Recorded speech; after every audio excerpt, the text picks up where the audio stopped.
哈，新的预告片太精彩了！嗨，各位观众朋友们，大家好，我是 OCB。各位期待已久的同整系列终于与大家见面了。虽然这次同整依旧是俄语粉丝做系列，什么？你是黑岩轨迹官方 Q&A 呀？当然，其他消息还是有的。2年时间只有2个传送门哦。说回主题，本来老空是打算每过半年才做一次俄语黑岩轨迹粉丝做的消息通整，直到今年1月1号，制作组发布了一部超有料的预告片，内容精彩到直接给老匡我看得目瞪口呆，后续的收集区域真的超有创意。顺带一提，这期影片是3款俄语粉丝做一起通整，电子玩偶暴动内容较多，其次是混沌顾客和现实收割者。不过由于距离上次通整影片才过去2个月，导致积攒的消息很少，但不用担心，内容超有料哦。那么片头介绍就讲到这里，快进入正片，来看看俄语黑岩轨迹粉丝做的作者公布了哪些精彩的消息吧。我们走。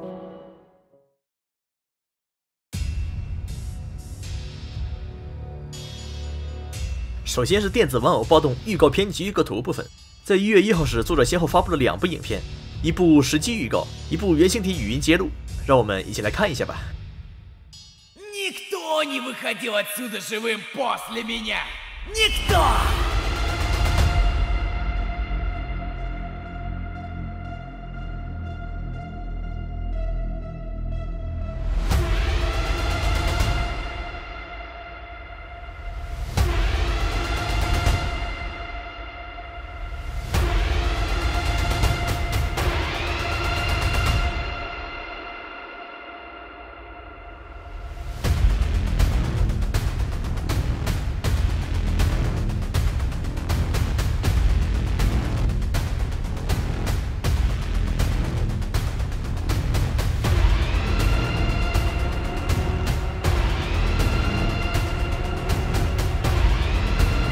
Даже не представляешь, на что себя обрек, зайдя в мой мир, червь!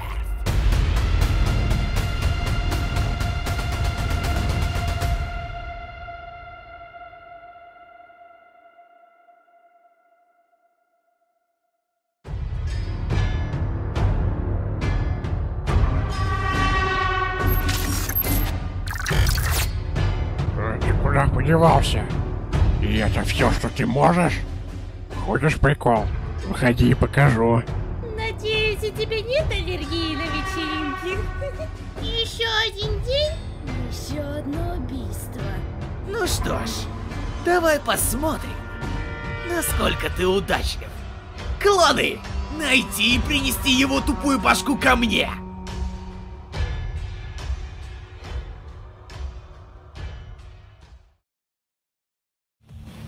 Вы трое идиотов меня уже порядком так достали.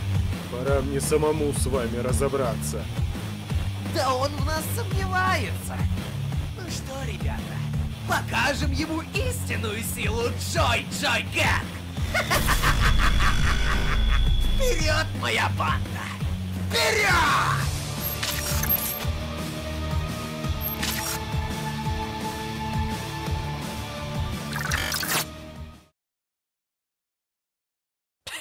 Вы действительно думали, что это конец видео? Ошибаетесь, ведь у меня, оригинала, есть для вас новогоднее поздравление. Что ж, этот год был тяжелым. Стоп! Кто написал этот сценарий? Дорогие зрители этого безусловно интересного канала, я хочу пожелать в новом 2024 году всего самого разрушительного, уничтожительного, смертельно опасного, а также всего хорошего. Это чтобы вы не раскисли, неженки. Будьте в новом году хорошими смертными. Не воруйте чужие кристаллы без спроса, как это делает один негодяй. Относитесь к кошмарам более уважительно. Поэтому сдавайтесь сразу и мозг. Если будете слушаться, то, может быть, я сделаю вашу смерть быстрой. А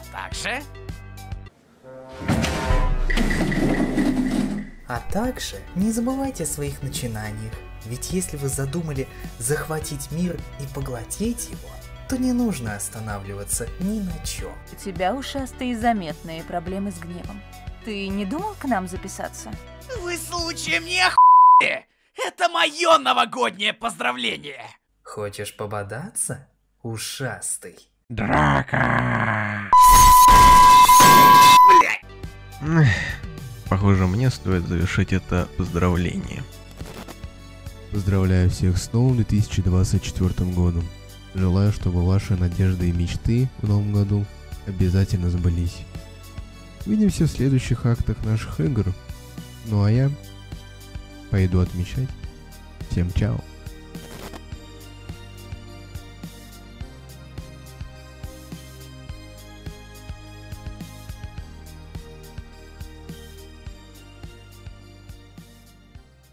其次是图透。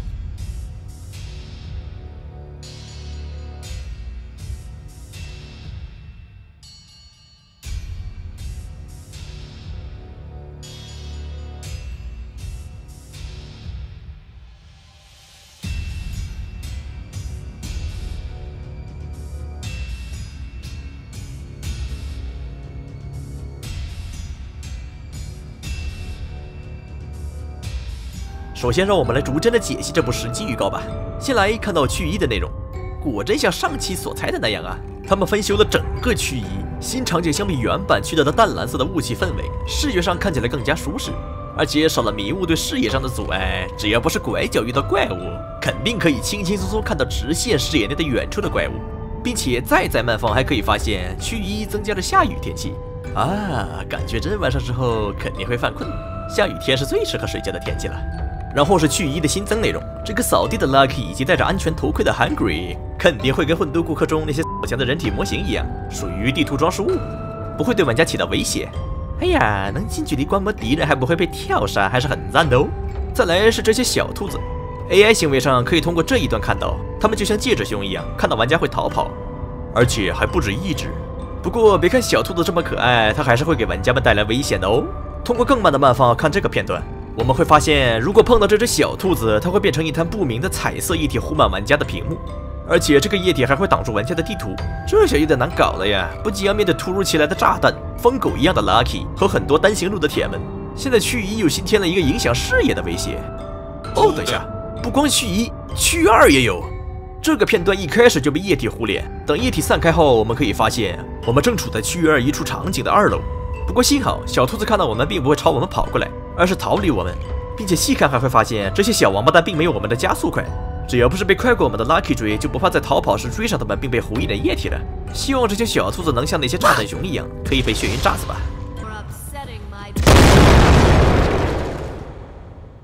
然后是预告片中关于区2的画面，超大的平地，少量障碍，充满危机的场景，叉车陷阱。会召唤原型体 Lucky 的摄像头，导弹发射器，疑似装载着炸弹的无人机，还有这边的磁铁陷阱、液压机陷阱，种类非常繁多的致死陷阱，就连非致死性的摄像头也会将原型体 Lucky 召唤到玩家身边。相反，让我们看看原版第7关非常致命的地刺陷阱。再来逐个分析一下这些新陷阱吧。叉车不用多说，就像小丑过山车一样，沿着固定路线移动的陷阱。倒是放大之后可以发现，车上有 Lucky 在驾驶哦。不愧是 Lucky 啊，不光跑得快，车开得也这么快。然后是更加危险的导弹发射器。先在这里吐槽一句，我本以为在家里放地刺就够神奇的了，没想到还能在自己家里放导弹发射器。说回分析，各位不必太担心这个陷阱哦。原预告片的内容是作者提高了播放速度，老狂经过慢慢调整得到了50%慢放的正常倍速画面。在这个速度下可以看到弹道速度不是很快，只要导弹发射期间不要走回头路，不要停下脚步，就很难被导弹击杀。而且这个片段还可以看到导弹的锁定距离也不是很远，同时画面中已经锁定玩家了。推测这个陷阱会先锁定进入范围的玩家，预热几秒后才会发射导弹。希望正式内容里这个陷阱不会出现在狭窄的走廊中，因为这个导弹在碰到地形的时候是会造成范围伤害的哦。接下来是磁铁吸井盖，绝对是一个有2次伤害的陷阱。1次伤害的话，如果玩家站在井盖上往上吸的同时，也会把玩家带上去，便会死亡。2次伤害则是如果磁铁正在吸着井盖，当玩家被留神正好站在井盖下面，磁铁关闭后落下的井盖肯定也会将我们击杀，真是一个危机四伏的区域啊。然后是这架无人机，虽然没有画面显示它是会扔炸弹的陷阱，但是还是值得预测分析一下的。虽然这款有料的粉丝作几乎全是能分析的点，如果它真的是陷阱的话，在这种平原地形收集碎片的同时，还需要多抬头看看飞机的位置，导弹下落的速度肯定不会慢的。最后的液压机就不必多说了，像地刺一样的几秒触发一次。不过老狂很惊讶他们把液压机做成了陷阱，同时也很好奇这个液压机会直接顶到对面的墙上，如果把敌人在恰当时间吸引到液压机上，会发生什么样的事情呢？希望可以摧毁掉一些敌人。接下来是区域2中追逐我们的原型体 Lucky。相对 Arcade 2的预告，新预告片中还给它增加了一个加速状态的非常帅气的尾焰粒子效果，并且加速过程中好像还可以像 Hungry 一样直接撞碎关闭的门。很可惜这个画面只展示了2帧，只能看到 Lucky 露出了它加速的粒子效果和吐脑袋，但以这个速度跑到门那边并且露出头，肯定不会卡在门框那里开门再出来的。顺带还有一个小细节，不得不说作者是真的用心在区分本体和克隆体的区别。这个画面可以看到，原型体 Lucky 被眩晕之后的姿势是半蹲前屈，并且双手捂住着头，而克隆体则是跟原版一样的姿势，很赞哦。接下来是区域2的一些场景：3层的监狱，2层且不止一处的大平原，1层的货架仓库，还有区域3一样的铁网加悬空地板。我的天，地形种类丰富的太多了。而且从这一帧我们还能看到，仅仅是区域2的水晶数保底就已经有212个了。后续再看这段区域3的画面，350的水晶连续哎。这么一看，作者们说这款游戏是最难的，不是没有道理。不过我想 Arcade 2的内容到区域3结束后应该就结束了，毕竟在2张超大超危险的地图里进行2次收集阶段，肯定会把玩家累个半死。考虑到流程，肯定会把剩下的首领战以及史诗级的逃亡放到 Arcade 3的。哎，等一下，这个场景还有火车轨道，这个地方也在区域2，还会有火车开过吗？希望不会是 Lucky 当司机，火车分分钟开成高铁。最后说说区域3和其他部分吧。首先是原型体 Penny 和 Hungry， 好像比我们的跑步速度要快啊。Hungry 最为明显，这里的追击速度明显快过我们，而 Penny 的不太明显，距离远，画面也不多。但幸好这一段比较长，老狂仔细研究了一些感觉也是快过我们的，但没有 Hungry 那么明显，像是原版护士那样略快过我们一点点的那种差距。幸好在室内 Penny 是飞不起来的，不像区域1那样可以飞到空中越过障碍物追击我们。顺带一提，这个地形也是区域2的哦，还有原型体 Hungry 不同于克隆体的眩晕动作。而且可以确定的是，这2个区域3位原型体都会参战。虽然区域3没有直接看到 Lucky， 但这2个片段的感应有透露哦。此时我们放大一下，看，兔耳朵。然后是区域3，自动感应门啊，还是完全遮挡住视野的那种。看样子区域3是一个需要频繁使用感应的一个区域。我想各位玩家肯定不想一开门就遇到比你还要快的原型体们吧。而坏消息是，这个自动门不能阻挡哪怕1秒钟敌人，它是秒开的。再来是这些没有水晶的场景，场地规模很浩大。这个欢乐城堡真不简单，地下开发了不少空间，而且关卡主人还会搞发明。我说马拉克，你干脆辞职让位吧。这个场景的风格和这扇自动门，明显的区域3风格，大概是衔接的这个中间有大铁柱的场地。区域2结束后前往区域3，到达大铁柱，进入到下一个场景解谜，最后走到这个区域3的门前看看剧情之类的，了解原型体韩国人为什么是梦魇形态的外貌，最后开始收集追逐。真是越来越期待区域3结束后的剧情进展了。最后让我们来细看原型体们的跳杀吧。Lucky 的我是格伦，Hungry 的2种菜刀杀，一个昆山龙哥，一个劈头，还有病娇的 Penny， Hanako 同款亲亲，会亲死你的那种，很赞呀！原型体都有不同于克隆体的跳杀，超爱这款粉丝作。好的，各位，以上就是这次实际预告的所有解析了。接下来让我们一起来猜猜语音揭露中的台词可能会出现在什么地方吧。Ты куда подевался? И это все, что ты можешь? Хочешь прикол? Выходи и покажу. 前后巡逻台词，中间被玩家眩晕的台词。不过原型体韩鬼的嗓音有点怪怪的。Надеюсь, у тебя нет аллергии на вечеринки. Еще один день, еще одно убийство. 都是巡逻台词，触发追击的话，绝对不会这么平淡。Ну что ж, давай посмотрим, насколько ты удачлив. 看来我们跟原型体 Lucky 还会有原版那样的碰面，让我们来看看谁更幸运。Клоны, найти и принести его тупую башку ко мне. 细思极恐，莫非原型体 Lucky 在追击我们的时候还能指挥其他克隆体围堵我们？但感觉又像是进入收集前的剧情，虽然几率很小。 Вы трое идиотов меня уже порядком так достали. Пора мне самому с вами разобраться. 配音好像换了，跟混沌顾客的道格声音不一样。但这两句话看来，我们可以使用武器反击他们了。这里绝对是进行到首领战了，因为咱们刚刚的预告片里有看到，收集时还是要躲着他们。 Да он в нас сомневается. 怀疑，作为欢乐帮的敌人，怀疑他们也不会让 Lucky 有这种反应。莫非敌人之间还会安排内讧？ Ну что, ребята, покажем ему истинную силу Джой Гэнг. Вперед, моя банда! Вперед! 首领战前的剧情对话，同时首领战音乐肯定是 It's Lucky Time。不过我还是希望这个首领战能安排在 Act 3，两个超长收集区域，还没有原版的读档机制，超累人。OK， 语音记录到这里就结束了，后面剩下的新年祝福就不参与其中了。不过主持仪式是真好看。接下来进入图图解析环节，区域3的部分场景，如果不用感应开自动门，感觉就像开盲盒一样，不靠听力很难知道下个房间有没有敌人。这张图就是区域1的陷阱小兔子哦。预告片中这个片段仅展示了1-2只小兔子的正面形象，还蛮可爱的。当然，贝莱糊完脸就更可爱了。这张是来自一个克隆体的笔记，也算是作者头一次更新剧情背景的图头。老匡已经跟兔兔翻译过了，内容很有意思，各位观众一起来看一下吧。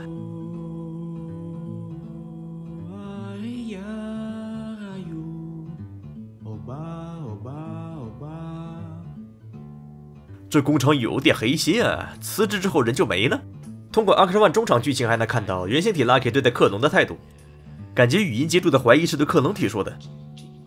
最后是这张区域3加梦魇原型体 Hungry 的图头，不必多解析，唯一的疑点是它的梦魇模式是我们玩家做的吗？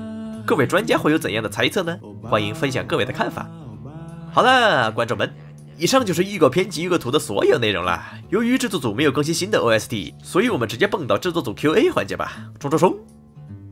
第一问，电子王不懂 Act 2会有比 Act 1的别拍我更难的成就吗？作者说或许会有比这个更难的。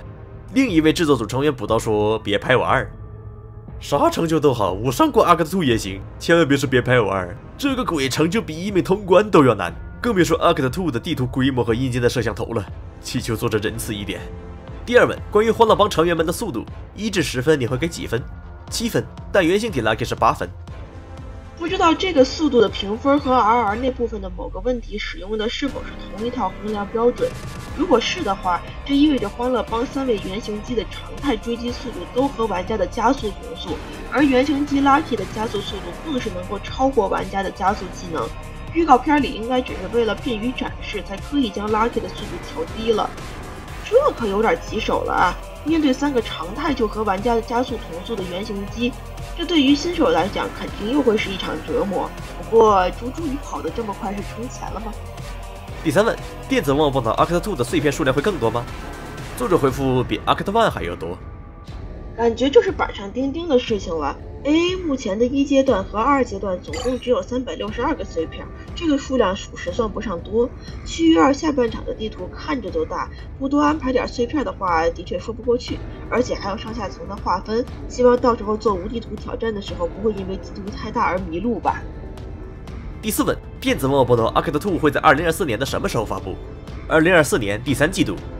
这个问题是我亲自向制作团队提问的。作者回答是今年的第3季度会发布，也就是大概7至9月这个时间段内。可恶，居然还要等这么久才能玩上我心心念念的 AA Act 2啊！不过好消息是，俄语系列的作者是从来不会画大饼和放鸽子的。反观我们某位说好东京电玩展后1周内发布第9关 demo 的游戏开发人员。第5问，原型体 Penny 会在工作之余会想跟好朋友一起和克隆体一起玩吗？或是他还有其他爱好吗？是的。而且他的爱好是和自己的克隆体一起开 party。老匡预约对了嘿 ，Penny 真是克隆体的好大姐呀！相比咱们的 Lucky， 希望这位有思想的克隆体赶快回炉重造一下，把自己改成 Penny 吧，能一起玩，一起开 party， 还不用被老大责备和甩一堆工作。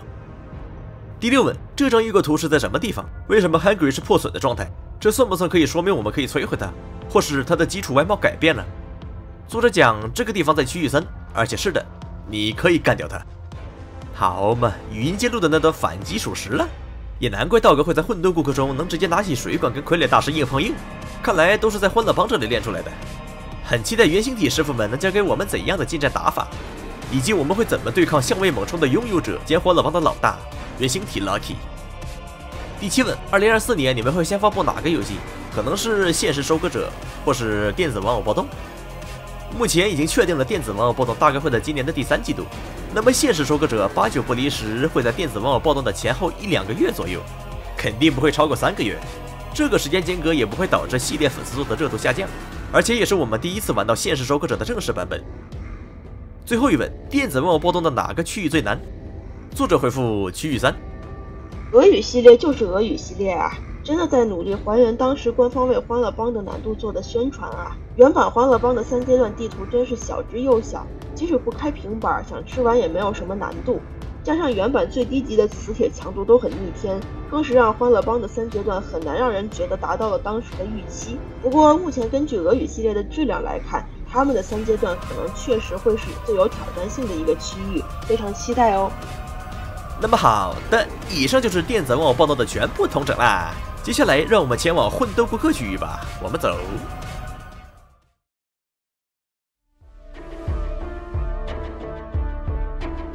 首先还是要说一下，由于混沌顾客在这2个月期间，图透只更新了1张图透和4首 OST， 所以混沌顾客区域的内容很短，看得出来制作组的主要精力都放在欢乐帮粉丝做了。那么就先让我们来看看这唯一1张图透吧。看到傀儡大师的新形象，总是莫名的联想到，你是傀儡王和安心的私生子吗？正式分析，看上去傀儡大师的服饰下也是一副木偶的身躯，酷哦！唯一一个会说话的精锐人体模型，还会分支进化，一个是首领战的国王，另一个就是现在的明星人魔，并且新形态增加了2个武器，虽然新武器只看得到一部分，但还是看得出来这是2具正在哭泣的棱角分明的大面具。这里是眼泪，这里是嘴，这里是眼睛。即使当上明星，傀儡大师也没有脱离这些面具啊。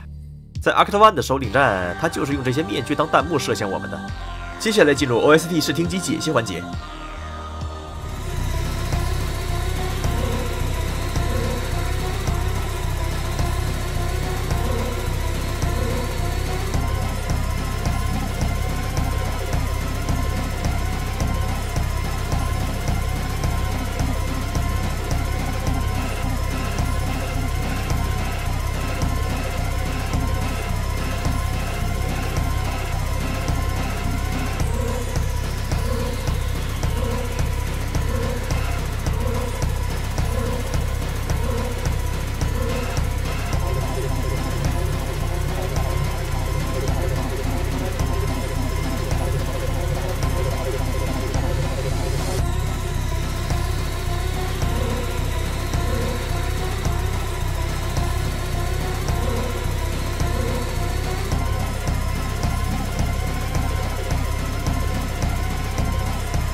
解析环节，首先是 The Influence of the King， 听上去急促的很诡异，而且看取名之一的结果，国王的影响力。傀儡大师在第2次首领战时已经展示出了国王的样貌，再结合取名，可以推测一下，傀儡大师用新的能力强化人体模型的或他的属下，在收集区域追击我们。这个紧张的节奏可能也在暗示敌人的棘手程度。再来是 The Danger of Forgetting， 遗忘的危险吧，大概率会是阶段曲，这么阴暗平淡的曲风，或许这个收集阶段会是在这个下水道一样的场景，再配套 Nothing Will Help You 作为追击曲，以及黄金守卫一样全程跟随你的追击行为。如果再配上那些人体模型的话，肯定会非常的压迫。最后轮到 Driver Chaos 与 Carol of the Master， 这首曲子的封面居然是傀儡大师的新形象，虽然曲调平淡的像阶段曲，但带有空白缓入至主旋律的前调。我想我们会在这首过场曲子中看到傀儡大师展示他的新形象，结合曲名，我们还会到一列新的地铁上见证他的进化。但会不会在 Act 2呢，就说不准了，因为欢乐帮就是这样的，公布的 Climax of Join 绝对是用在最后的自爆逃亡，而逃亡阶段是放在压箱底的 Act 3。虽然猜不到混沌顾客 Act 3的曲子都有哪些，但现在这首大概率是在最后的 Act 的。Carol of the Master 也是同理，曲调很神圣宏伟，放追击太平淡，放阶段和剧情有点激烈，肯定是 Act 3中最后一场首领战。顺带给混沌过河 Act 2现有的 OST 来个排序吧。在 Act 1结束后，我们走下地铁，进入到这个下水道，开始 Act 2的第一个收集区，并且主要敌人是我们的调度员。这个外形怎么看都像是地铁的工作人员。结束下水道之后，走向荒芜的大街，同时想起 Out of Dreamers。顺带更改一下之前的混沌顾客统整中的这部分猜测。老匡在做这期统整的时候，又去细听了这首 OST， 发现这首曲子放在过场大街更合适。荒芜的曲调，荒芜的街道。走过街道之后，进入商场，开始新的收集区域，并且加入新的收集阶段敌人——毁灭骑士。结束收集区域之后，与调度员和毁灭骑士开始首领战。全部通关过后，来到高科技的地下设施，结束 Act 2。那么好的，以上就是混沌顾客的全部新 OST 了。接下来轮到我们的制作组 Q&A 问答喽。幸好只有一个问题，省了老匡很多精力。第一问，1至10这个范围内，调度员会有多快？这里作者给了7分。不知道我们道哥会有几分呢？而且速度先不说，重要的是调度员的能力，他那可怕的透视能力，无时无刻都可以看到我们。希望我们的速度能和他持平吧，但凡快过一点点，都会让我们手忙脚乱的开始切换技能。以上就是混沌顾客部分的全部统整内容了。接下来让我们走向本期影片最后的现实收割者环节 ，Let's go！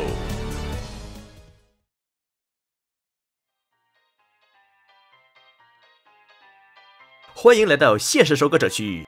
不过呢，这款游戏的新消息仅有问答，没有一点的土透和 OST。但以制作组的诚信度 ，Q&A 也同样精彩哦。首先，第一问，护士长会在所有的阶段追击我们吗？他只会出现在部分区域，并非所有。结合之前的 Q&A， 我们知道俄语护士粉丝作是有包括解密或者潜行阶段的4个区域流程，加上之前我们所提到过的护士长的加速会快于玩家所拥有的加速技能。个人猜测护士长应该会出现在区域2的收集阶段和潜行阶段，玩家需要通过某种方式来躲避护士长，来通过潜行阶段。大家觉得护士长应该会出现在哪些区域内呢？欢迎在评论区和弹幕中发表看法哦。第二问，1至10，主治医师会有多快？原作者给了9分，并且这个问题还有延续，那么跟我们玩家的加速对比会有几分？只有7分。护士粉丝座又喜提一位比加速还快的敌人。从这个回答可以猜到，主治医师跟收割者护士、护士长和金刚狼护士一样，会在收集区域参与追击我们。虽然目前还没有直接证据证明主治医师和金刚狼护士是同一人，希望会是同一个。如果是2种敌人，拜托不要再快过我们的加速技能。第3问，当我们被护士眩晕之后，护士会给我们逃跑的时间吗？不会，但你可以在他们抓到你之前逃掉。在他们抓到我之前，护士究竟是用什么方式眩晕的我们？一般护士扔药丸的时候是不会离玩家太远的。我想，可能护士的扔药丸技能也得到了增强，就像怪牌的 Penny 那样，800里开外1颗药丸砸中玩家。第4问，我们会在现实收割者中看到收割者护士摘掉头套后的样子吗？在这款游戏的早期版本中，磁铁的样式是原版黑暗轨迹的，正式版磁铁是延续早期版本还是其他2款游戏的样式？作者说会摘掉的，磁铁会延续其他2款游戏的设定。顺便翻译一下第3个问题给各位了解一下：金刚狼护士、护士长或是其他角色，谁会成为现实收割者的 BOSS？ 你猜？看样子俄语作者是准备在全方位的圆你 Fins 曾经画过的各种大饼了，包括最近飞哥说过的收割者护士以后会有机会露出本来的面目。结果嘛，大家懂。不过根据之前的语音透露，俄语护士的声音也特别好听的，希望护士是一个长得好看、声音也好听的护士姐姐呢，嘿嘿嘿嘿。俄语护士的磁铁居然延续了混沌顾客和电子玩偶暴动的那种负2级的小磁铁嘛，看样子俄语护士到时候打一命无伤也是一场极其折磨的旅途啊。第5问：现实收割者里的陷阱会比原版要多吗？没有原版多。终于是有一件好事了，4个收集区域的现实收割者，陷阱数量没有原版那么多，但可惜敌人比原版更强大，速度还都特别快，磁铁范围还这么小，而且地图肯定也特别大，游玩过程肯定相当的坐牢。第6问：现实收割者中我们会拥有隐身吗？作者回复：不会哦。看样子俄语护士的技能就是我们原版所拥有的5个技能了，但目前俄语系列中所有的技能都会进行不同程度的削弱和调整，难度肯定会相较于原版会更大。虽然俄语系列的隐身持续时间特别短 ，CD 也特别长，但至少好说歹说也算是一个保命技能。少了隐身的我们估计是很难在收集阶段中好好的面对速度快于加速的黑衣护士长了。最后一问：护士长会跟护士一样使用隐身吗？会的。很好，孩子已经开始准备出监坐牢了。就是说，俄语护士同人中的护士长的速度快于玩家的加速，同时还会跟一般收割者护士一样都会使用隐身。结合之前俄语护士的消息中，护士隐身时感应对其的效果可能几乎是无效的，这下不仅仅磁铁是废的，感应也几乎废了一半。大家准备好俄语护士出电时做大佬吧。好的，各位观众朋友们，以上就是这期俄语黑暗轨迹粉丝做消息通整的全部内容啦。幸好消息数量不是很多，并且内容超有料。要是消息太多的话，又要耗费不少精力分开制作成3期了。哦，对了，影片最后不要忘记点个订阅加喜欢支持一下老狂。各位的 like 和订阅是老狂干影片的最大动力。那么我们下期影片再见啦，拜拜。